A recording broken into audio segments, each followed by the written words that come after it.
Before we get into the video, could everyone please subscribe to my Endless Diary Tales channel? Thank you so much. My life turned upside down when everyone found out I wasn't really part of the Pullman family. I'm Alex and I was the fake heir. The whole town laughed at me. My dad, Mr. Pullman, threw me out. Then Robert, the real heir, took everything. My job, my home, even my girlfriend Sarah.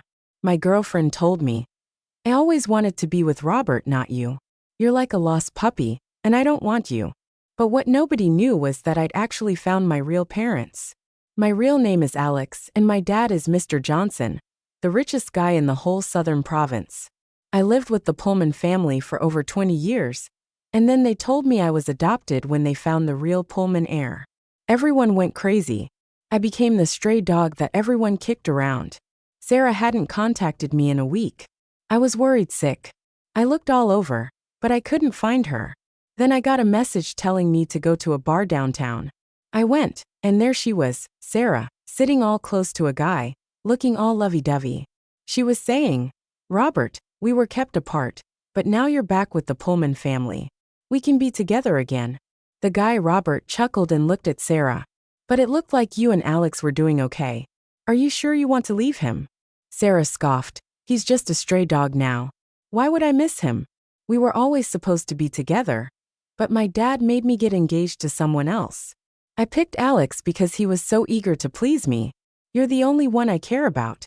Then Sarah moved closer to Robert like she was going to kiss him. My heart was breaking. I was angry, but mostly I was just really sad. Sarah snuggled up to Robert and asked softly, "Robert, do you still want me? If you do, I'll break up with him right now." They looked all flirty, and the people around them started cheering. Robert looked like he loved the attention. He smirked and said, "Sure." He pulled Sarah closer and gave her his phone. They were looking into each other's eyes, acting all close. Sarah dialed my number right in front of him, and my phone started ringing. Outside the door, everyone turned to look at me. "Pullman," someone started to say, but someone else cut them off. "Don't call him Pullman anymore. He got kicked out." I walked in, and Sarah looked flustered. "Alex, when did you get here?" I felt a sharp pain and answered coldly, "If I hadn't come, I wouldn't have known my girlfriend was with someone else." Sarah opened her mouth like she was going to explain, but then she just looked at me, a complicated look on her face. Robert looked at me with a mischievous glint in his eye, and leaned down to talk to Sarah. "Sarah, I don't want anyone else in your heart. Do you understand?" Sarah hesitated, but Robert's gentle look seemed to encourage her. She glanced at me, picked up a bottle of red wine, and poured it all over my head. In that moment, I felt totally defeated, like a broken-down version of myself. She said, "Alex, I've always loved Robert. You were just pretending to be him for over 20 years.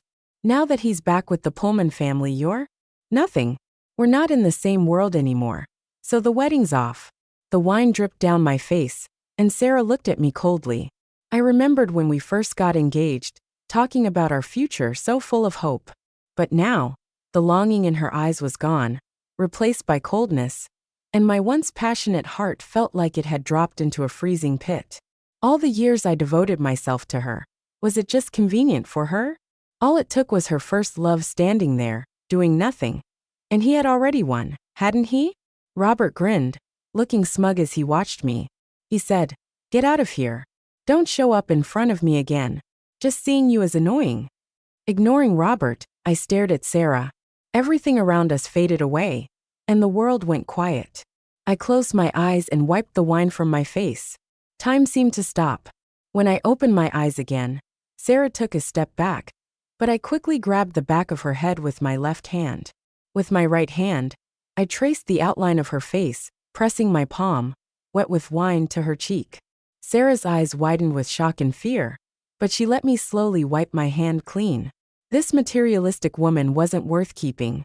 I shoved her away, wiping away the feelings I'd had for so many years. The crowd stood frozen, not knowing what to do. I turned and walked away, saying calmly, "I hope you two never regret this." By the time they snapped out of it, shouting and cursing, I was already gone. Outside the bar, I took off the engagement ring and tossed it into the sewer, not feeling any regret. It was like throwing away a rotten, disgusting relationship. Robert was Sarah's first love. At first, they were a couple, and I came along much later. We all went to the same university. Back then, Robert, who hadn't yet returned to the Pullman family, went by the name Ken. He was a well-known poor student, famous for his good looks and great grades. He was the campus heartthrob and a genius. And the person he hated the most was me. He often mocked me for being a useless rich kid, criticizing me for not living in the dorms like everyone else, but buying a house off campus, living in luxury. I said there was no need for me to force myself to live in hardship. We were like fire and water.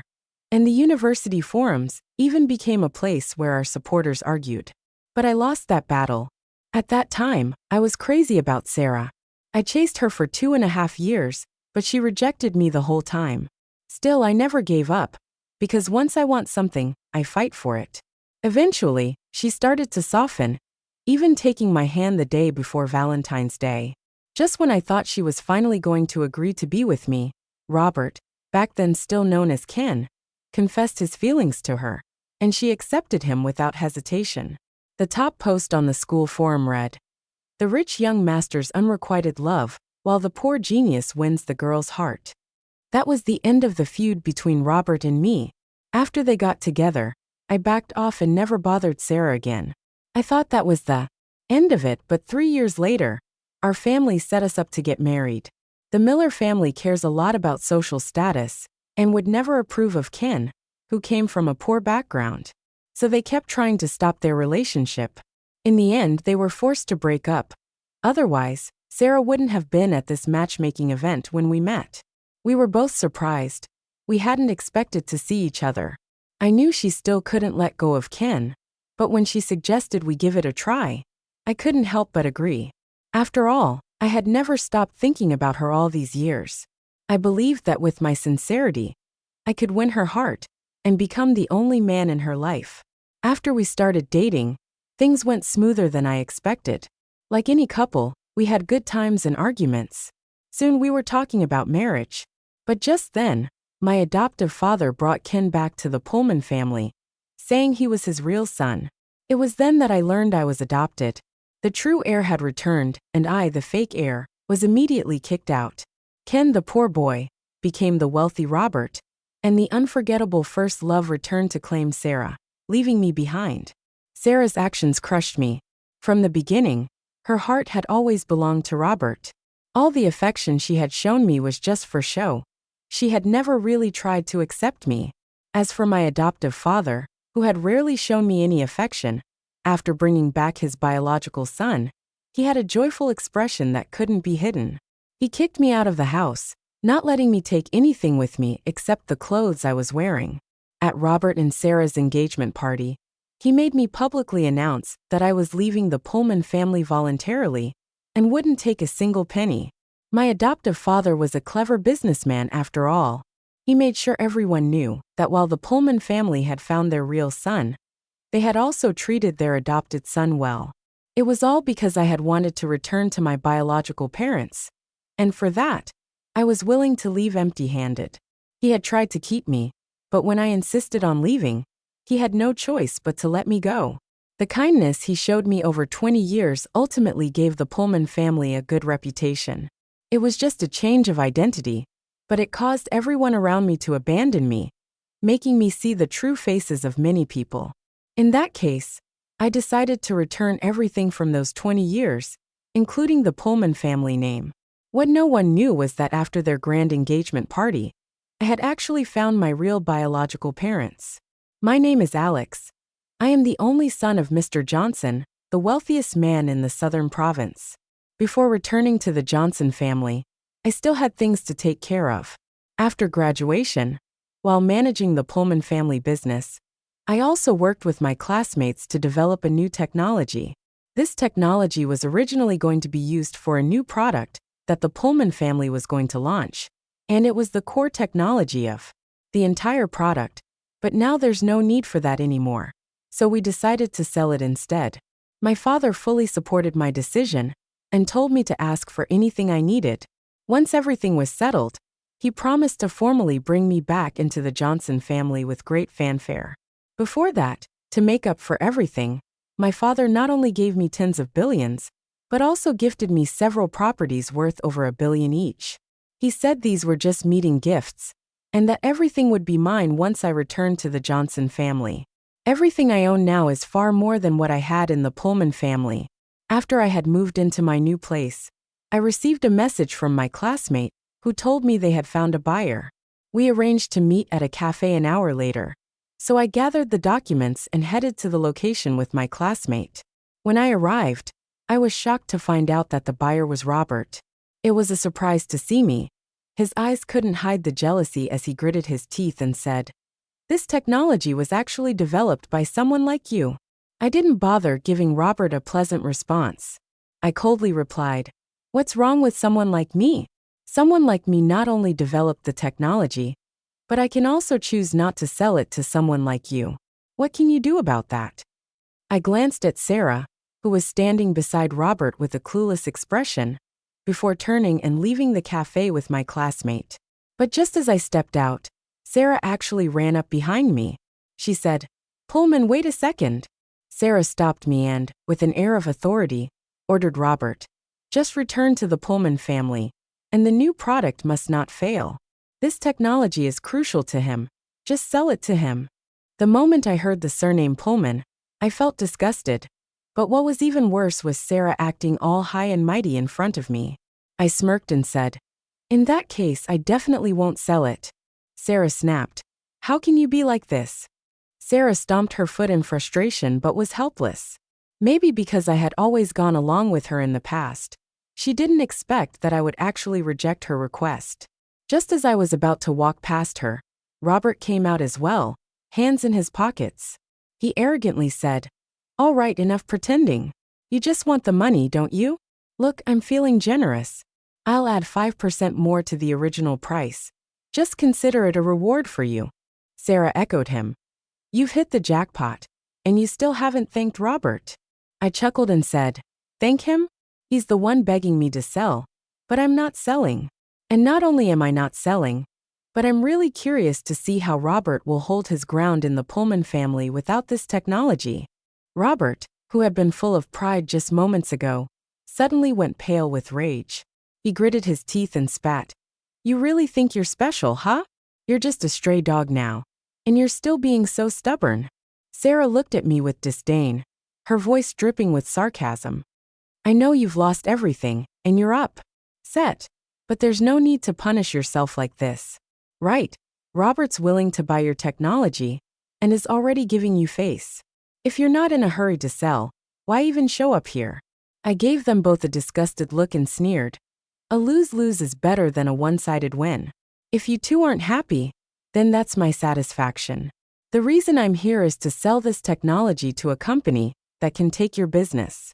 But if I'd known it was you too, I wouldn't have wasted my time coming here. After getting into the car, my classmate quickly apologized.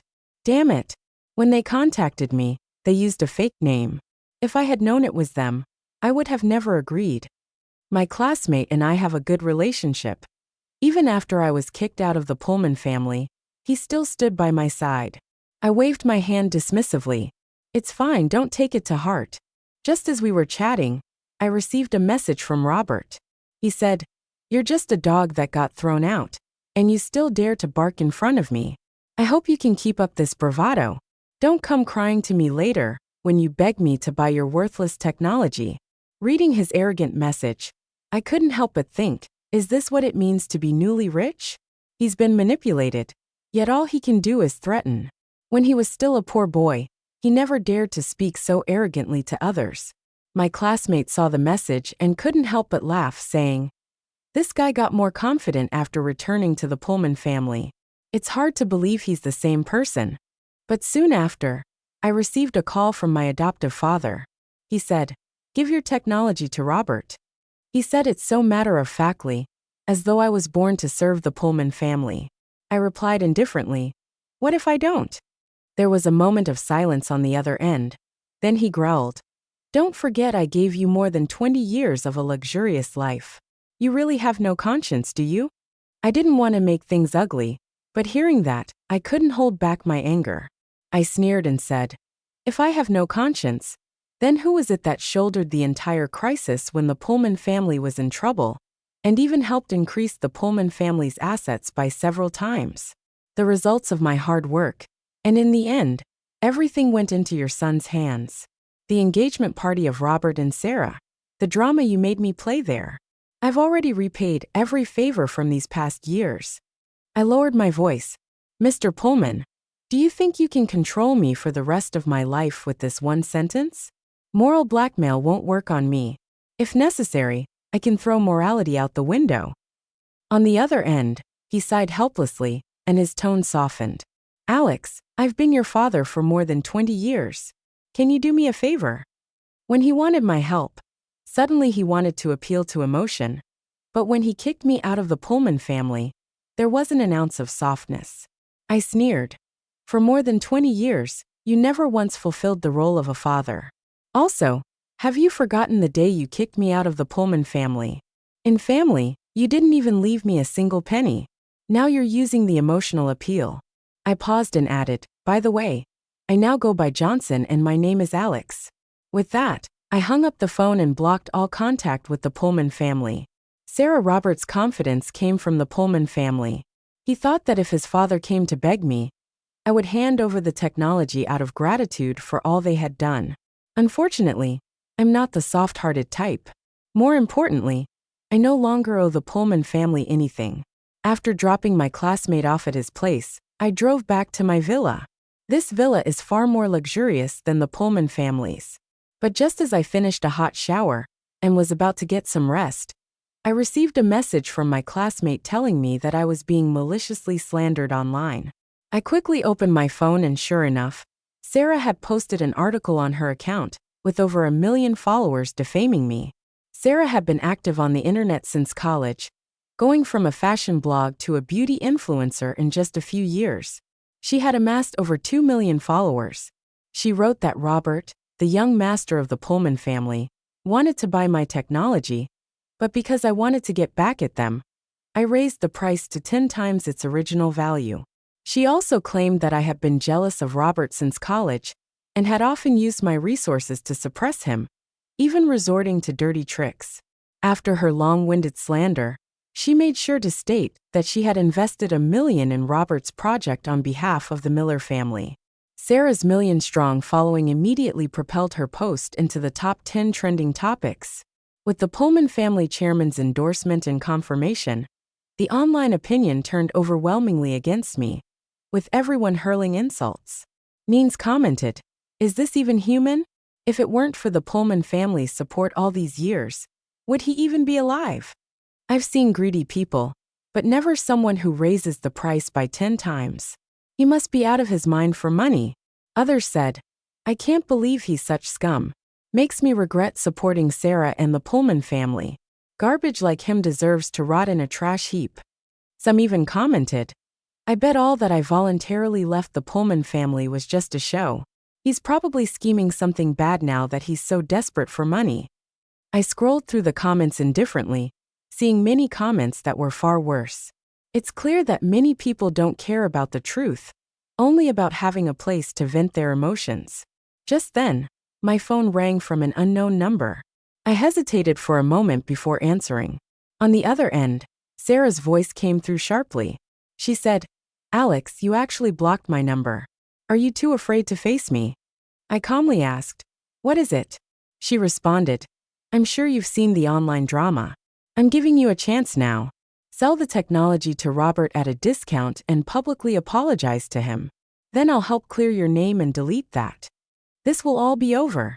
Sarah still spoke in a high-handed tone, as if she had completely cornered me. I rubbed my temples, listening to my former lover standing firmly on the opposite side, protecting her new beau so gently. I couldn't help but reflect on how unlucky I was to have such a partner back then. How foolish of her to make this call now. So I said, "All these years, my wholehearted effort for you just to be met with your malicious defamation? You really want to go this far? How about clarifying the truth for me?" Instead, hearing me weaken, Sarah's tone became even more dismissive. She said, "Don't bring up the past. Your one-sided love for me only made me sick. I've always liked Robert, If it weren't for you, I would have been with him already. You deserve this. I advise you to sell the technology to us quickly, or I fear you won't be able to handle the online backlash. Don't blame me if you end up jumping off a building." I smirked. Some people just can't be reasoned with. That was the end of it. There was nothing more to say. I deliberately provoked her, saying, "You think you can keep trending for a day? Do you think you can stay on the trending list forever? After a few days, who will even remember these lies? I'm not responding, and the situation will blow over. I'm not selling, so what are you going to do about it?" Before she could respond, I hung up the phone. As expected, the online outrage continued to escalate under malicious guidance. My father was furious. He told me the Johnson Group's PR team had already prepared a countermeasure, ready to strike back at any moment. I knew that was the fastest way, but the timing wasn't right. I needed to handle it myself and fan the flames a little more. My classmate helped me reach out to some of his friends in the media who knew I was being slandered and wanted to help me fight back. I looked at them gratefully. Ever since I was kicked out of the Pullman family, almost everyone had kept their distance from me. I said, "Thank you all for your concern. I have a plan." My classmate excitedly asked, "What's the plan? Can we help?" I chuckled softly and said, "I have recordings of that conversation and the phone call. True to form, you've already recorded it. Play the recordings now, and my friends can help you fight a perfect counterattack." I stirred my coffee, thinking like a strategist. No need to rush. The timing isn't quite right yet. Let them fly higher first. When they fall, they'll shatter into pieces. In order to keep Sarah's online drama escalating, I worked hard every day. I would send her messages mixing pity with pleas, but every time she mentioned me selling her the technology, I would firmly say no. The cycle repeated itself every day, each time making her more furious. Watching the public opinion online intensify made me feel excited. In just a few days, Sarah had gained millions of followers. Pullman Shaw also benefited from the sympathy, and the company's stocks went up, securing more deals for them. I hadn't expected that. Their defamation would bring them so many benefits. As I watched them bask in their success, I knew my time was approaching. Pullman Shaw had been trying to acquire a piece of land in North City for a long time. And recently, through the Johnson Group, I had leaked news that we were planning to establish a large shopping center and a film set in the East District of North City. Now the auction for the land was finally underway. When I arrived at the auction in a suit, Robert and Sarah walked towards me, their faces full of disbelief. Robert looked me up and down and sneered, "Not bad. You dress like you're someone important. But this place isn't for just anyone. You'd better leave before the security kicks you out." I couldn't help but laugh. If someone like you can get in, it seems the security here isn't up to par. Robert, red with anger, was about to respond, but I had already turned and headed to my seat. As if in a fit of spite, Robert sat down next to me. He leaned in and in a mocking tone whispered, "Hey, useless. I didn't think you'd still be alive after getting kicked out. But here you are at the auction. You're probably just here to sell your broken technology, huh? Guess you regret being so arrogant back then, don't you?" He kept muttering insults in my ear, but I paid him no attention. Maybe because he was so frustrated, he bid $1 billion as soon as the auction began. His bold move caught everyone's attention. Maybe he thought such a number would scare me into backing down.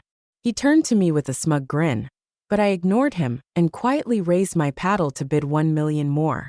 The auction had a rule that required a minimum increase of $1 million for each bid. Robert hesitated for a moment, then, unwilling to lose face, bid $10 million more. But no matter how much he bid, I would always raise my offer by $1 million. At first, other business owners participated, but as the bids climbed higher, they all backed out. In the end, it was just Robert and me continuing to bid like a childish rivalry. Soon, the bid had reached $3.5 billion. Robert was already trembling with rage, and despite Sarah's attempts to calm him down, nothing worked. His eyes flashed with hostility as he said, "This is all the money you can scrape together, huh? Selling your technology. But you're still trying to compete with me over this land? You think you can develop it with no money? Who do you think you are trying to compete with me for this?" Robert raised his paddle and yelled, 10 billion. The room fell silent. Whispers spread among the crowd. Despite his boastful offer, I knew exactly what was going on. Pullman Show had set a limit of 4 billion for buying land, so I had no intention of continuing to bid. But unexpectedly, Robert had gone beyond that limit himself. Without me even pushing him, he jumped straight into the trap. He and Sarah were a perfect pair. Both of them were clueless. The auctioneer's gavel came down, signaling the end of the auction.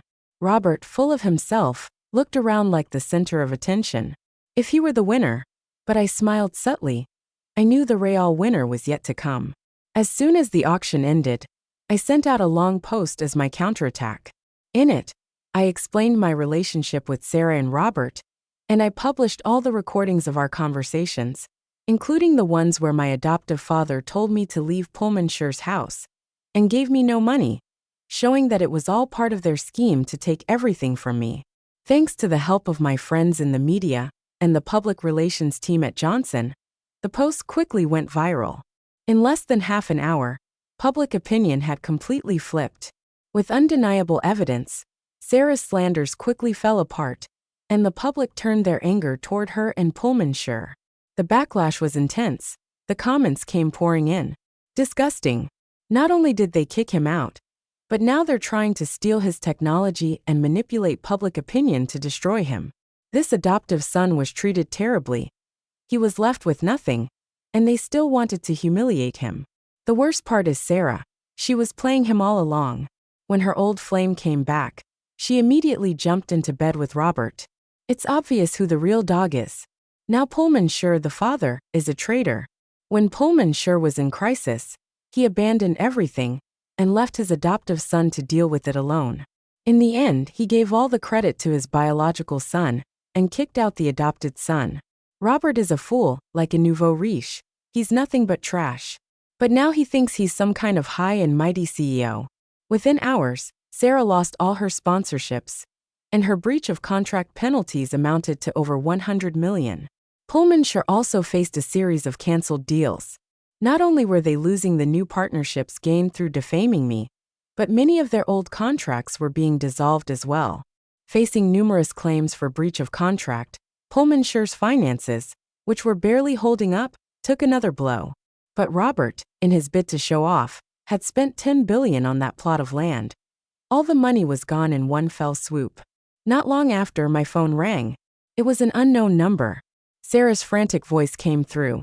Alex, what you did, you're ruining Robert's life. Please just post something to clear things up. Do it for me. DI, for all the years we've known each other. I laughed with disdain. Now that you need something from me, you start bringing up the past, huh?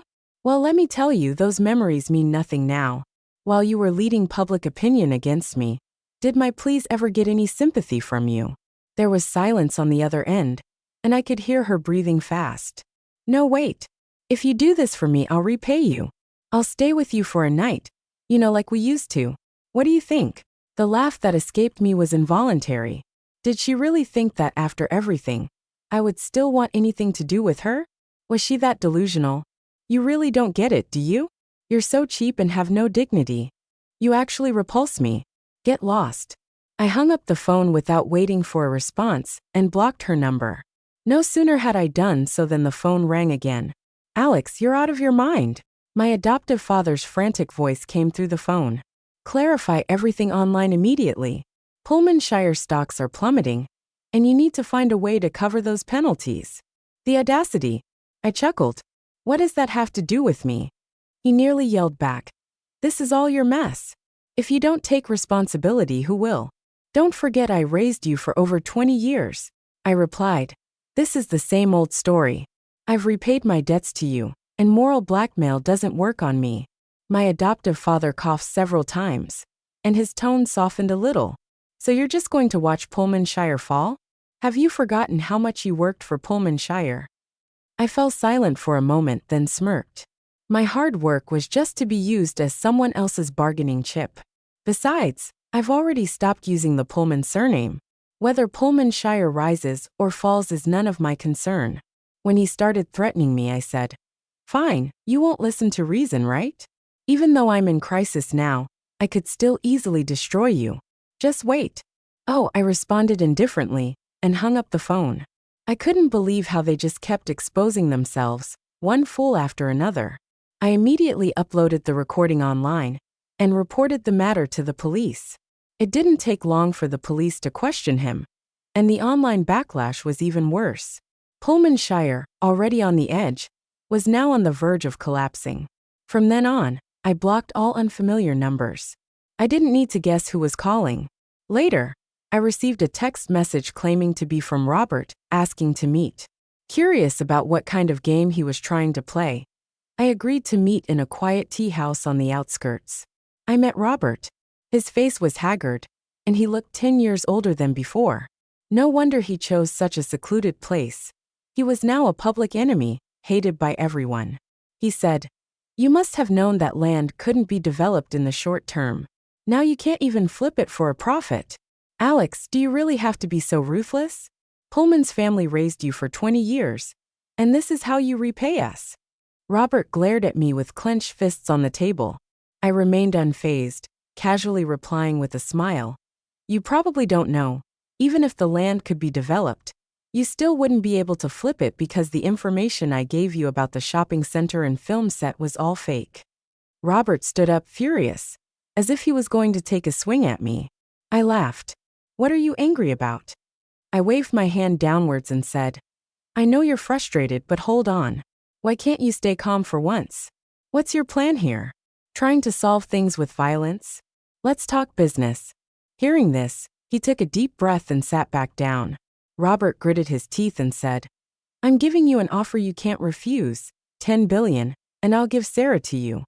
What I almost couldn't believe my ears. He continued, "I lost, so Sarah is completely yours. I just want 10 billion.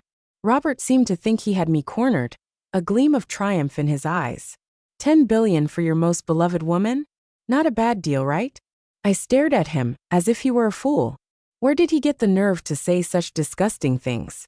But I still asked, "Aren't you in love with Sarah?" Robert burst out laughing as though I had told a funny joke. "In love with her? I'm just using her. If I hadn't seen you always chasing after her, I wouldn't even have bothered looking at this pampered rich girl. I confessed to her just to show you rich second-generation heirs that you can never beat me. If you just look at ability later, I thought I could use her to cross classes. But her old man came to me and begged me to break up with her. I demanded 5 million before I agreed to leave that stupid woman, Sarah. When I returned to Pullmanshire, she was the one chasing me, telling me she was waiting for me. She thought I felt the same, but I'd already gone through how many women by then. I agreed to marry her, because she's the only daughter of the Miller family. Once I inherit her property, I'll have it made. When Pullmanshire got into trouble, I tried to get money from her, but her father refused, so I had to make a deal with you. How about it? 10 billion, and I'll deliver her to you right away." After hearing his words, I was dumbfounded. I stood up and said, "Sorry, I have to leave." Just as I was about to walk away, Robert quickly called out, "What do you mean?" I replied, "I think it's pretty clear the deal's off." Robert was shocked. "Aren't you obsessed with Sarah?" I rubbed my temples, looking at him in disbelief. "What? Why would I want Sarah, that used-up woman, for 10 billion? Are you inflating her value like this?" Robert said, "If you don't agree, we can negotiate." I responded dryly, "Keep her for yourself then. After all, I'm not like you. I don't enjoy being cheated on." After getting rid of Robert, just a few days later, I ran into Sarah. Lately, they had been like persistent ghosts, refusing to leave me alone at my regular coffee shop. Sarah was waiting for me. The online backlash had taken its toll on her, and even though she wore delicate makeup, it couldn't hide her haggard look. She said, "Alex, please help Robert. I'm begging you." I glanced at her coldly and was about to leave, but suddenly she kneeled in front of me, her eyes red, and said, "Isn't this what you wanted? You want me to bow to you, don't you? This mess all started because of you. I can forgive you, but please help him. I don't want to watch his life fall apart." I never expected that the once high and mighty daughter of the Miller family would kneel to me for Robert. She didn't forget to try to manipulate me with moral guilt, just like my shameless adoptive father. I was about to curse her out when I saw Robert rush in and pull Sarah up from the ground. He said with righteous indignation, "Sarah, don't kneel to this kind of person. Even if I can't make it, as long as I have you, my life will still be worth it." Sarah was moved to tears by his words, gazing at him for a long time as if making a decision. She then said resolutely, "Robert, I've decided to sell my grandfather's car, house, and company shares to pay your penalties." Robert was also moved to tears, pulling Sarah into a tight hug. I knew why Robert was suddenly acting so noble and affectionate. Sarah's grandfather had died, and now he was after her inheritance. He said, "Sarah, I will never forget your kindness. You are the priceless treasure in my heart." But before he could finish his sentence, I played the recording from that day. 10 billion and Sarah is yours. Their expressions changed drastically, especially Robert's, whose face turned as dark as the bottom of a pot. Robert furrowed his brows and asked, "How do you have that recording?" I replied dryly, "Robert, when will you learn? How many times have you all fallen for recordings? You don't deserve a new trick from me." I waved the recorder in my hand.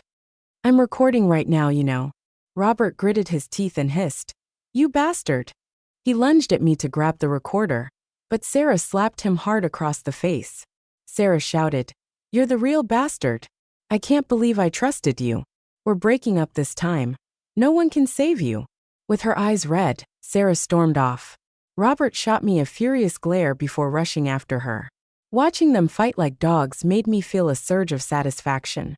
Dealing with fools like them, having the recorder ready at all times was definitely the right choice.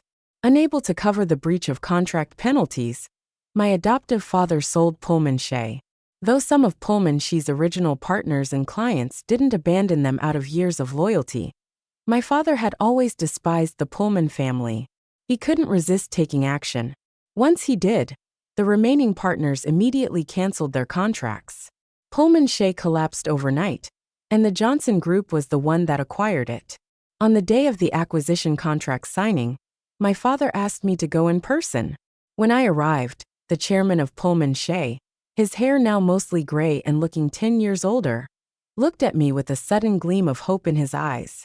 He said, "Alex, you're here. Are you finally willing to help me?" I calmly sat in the chairman's seat and said, "I think I should remind you, Mr. Pullman, that my last name is Johnson. Alex Johnson. I'm here representing the Johnson Group to sign the contract." He was stunned. You're the heir of the Johnson Group?" he asked despondently. "Really, no room for negotiation," I replied. Chairman Pullman looked at me with pleading eyes, his voice hoarse. "I know I was tough on you all these years, but I really treated you like my own son. You see, I handed over Pullman Shea to you early on, didn't I? Isn't that clearly making you the heir? I never thought I'd bring Robert back. Can you understand that I'm a first-time father?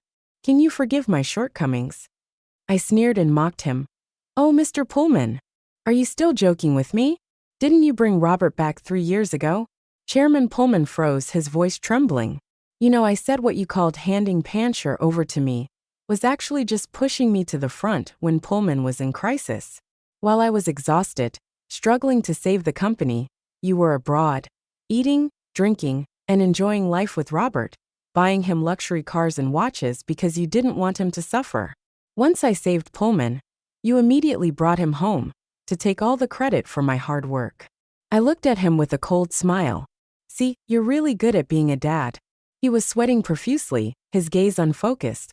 Clearly, he hadn't expected me to know about all this. But all this was easily accessible to my father, who had done a thorough investigation. "Sorry," Chairman Pullman lowered his head, looking guilty and disoriented. I said, "Sign the contract."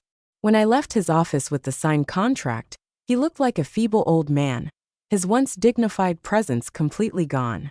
After getting rid of everything related to the Pullman family, I felt a long-lost sense of relief. I was about to pack for a trip to clear my mind when I saw Sarah lurking around. Somehow, she had found out where I was living and came to look for me. When she saw me coming out, she hurriedly rushed up to me, her eyes red. "Alex, I was blind before. I misjudged people and didn't cherish someone as good as you. I've just realized that you're the one who loves me the most. Can you give me another chance? She quickly raised her hand to show me the engagement ring I had given her. She said, "Look, I've found our engagement ring. I've already broken up with Robert completely. Let's get back together."